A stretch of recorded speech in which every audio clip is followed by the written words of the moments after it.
என்ன பண்ண போறோம்னா கடற்கரையில இருக்கோம் பாருங்க. நம்ம ஏரியா கடற்கரை பக்கத்துல இருக்கோம். இன்னைக்கு என்னன்னா வித்தியாசமான பொருட்களை தேடி ஒரு சின்ன வாக்கிங் மாதிரி போய்க்கிருக்கோம். அப்படியே போறோம்.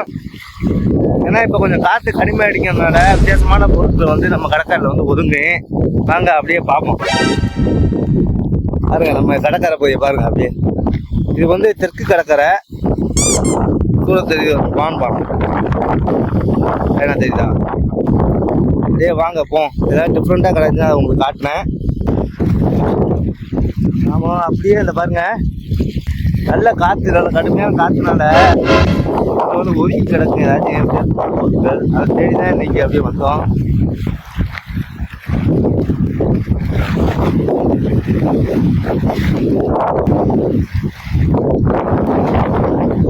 பாசியாக தான் இருக்கு இந்த பஸ். இருக்கு பார்த்தீங்களா?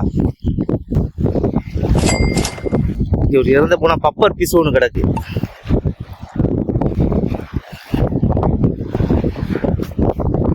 இந்த பப்பர் மீனை வச்சு நீங்கள் கருவாடை வாங்க போகையில் இந்த பப்பர் மீனை வச்சே ஒரு ஸ்கேம் நடக்குது. அதை உங்களுக்கு நான் இன்னொரு வீடியோவில் சொல்கிறேன், பார்த்துங்க. ஒரு முள்ளு பேத்தை இது வெனமஸு. ஆனால் சமைக்கிற மாதிரி சமைச்சா அதை சாப்பிட்லாம்.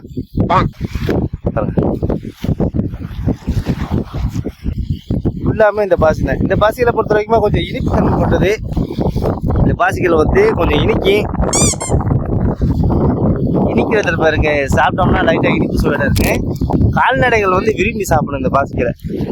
கட்டாக்கோர பாசி பாருங்க போயிட்டே இருக்கும். இன்னைக்கு வித்தியாசமான பொருட்கள் கிடைச்சா நான் கண்டிப்பாக காட்டுறேன்.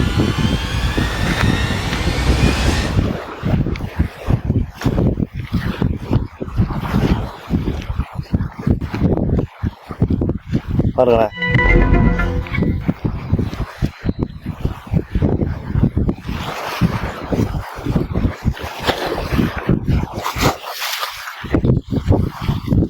மக்களே நம்மளுக்கு ஒரு துப்பாக்கி கிடைச்சிருக்கு. இங்க பாருங்க. குழந்தைகள் விளையாடுற துப்பாக்கி. எங்க இருந்து வந்திருக்குன்னு தெரியல. சரி இருக்கட்டே.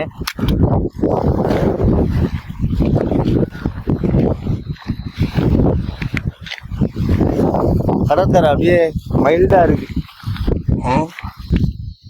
இப்ப அலைகளோட சீற்றம் கொஞ்சம் கம்மியா தான் இருக்கு. கிரிக்கெட் கத்துல